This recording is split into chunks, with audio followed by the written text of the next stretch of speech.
bakkeedhaa hojii ooltee yookaas daree barnootaa ooltee yookaas daldala ooltee yookaas waldaa kiristiyaanaa ooltee bakka kamiyyuu ooltee gaafa gara mana keetti yookaas immoo bakka jireenyaa keetti galtu mana kee keessaa barcuma yookaas wambarii jira. Wambarii mana kee keessa jiru yookaas barcuma mana kee keessa jiru harka keedhaan qaqqabdee fayyaa ta'uu dhiisuusaa si baachuu dadhabuusaa utuu qabdee cheekin godhin hin mirkaneeffatin uftee irra teessa. Sababni isaa barcumni kun na baatatte wanta yaadduuf. Akkuma kanaa galgala saayitiin irribaa kee yookaas immoo saayitiin boqonnaa kee gaafa inni ga'ee dheedhu siree irra bultuu sireechi fayyaa ta'uu dhiisuusaa harka keedhaan qaqqabdee utuu cheekin godhin sireen kun na baataa seeraan hojjetamettee siree kanarra raftee bulta.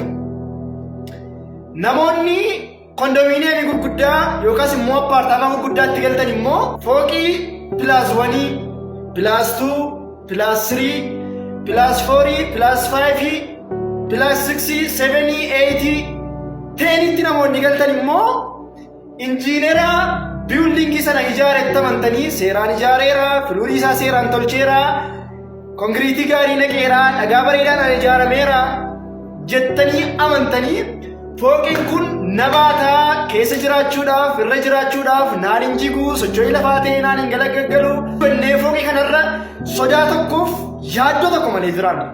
Har'a waa tokkoon si gaafadha obboleessa ko obboleettii ko namni viidiyoo kana ilaalaa jirtu hamma barcuma irra teessu amantu, hamma siree irra bultu amantu, hamma fooqii irratti galtu amantu maaf waaqayyoon amanuu dadhabde?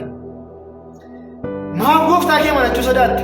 Jireenya koo keessatti nan qaanaa, nan salphadha, nan yeellaa, karaatti na fayyadtee maaf yaadduudhaan jireenya kee dhiphista? Maaf yaadduun jireenya kee dhola? Maaf halkan gaafa raftu yaaddofta? Guyyaa gaafa kaatu maaf yaaddofta?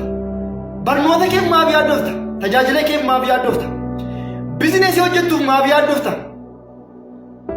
Obboleessa ko, obboleetti ko, sagaleen waaqayyoo kennu Macaafa Fakkeenyaa boqonnaa 3:5 waaqayyoon amanadhu, hubannaa ofii keetiitti hin hirkatin, karaa kee hundumaatti isa yaadi, innis daandii kee wal siif hin qixxeessa.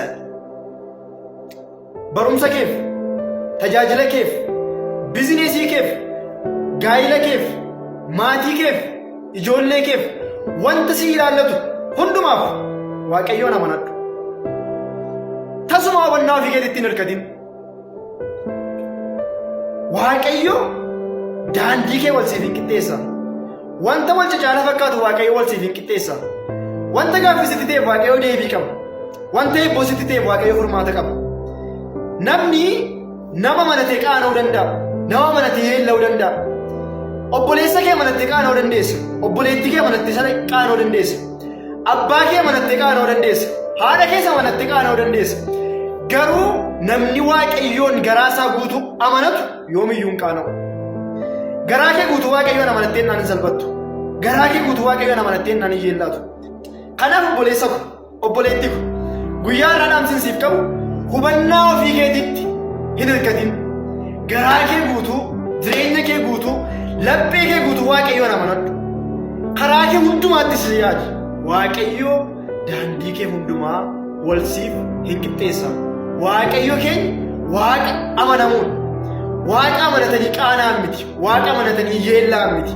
Waaqayyoon amanatteenaan waaqayyo jireenya kee hundumaa wal siif hin qixxeessa.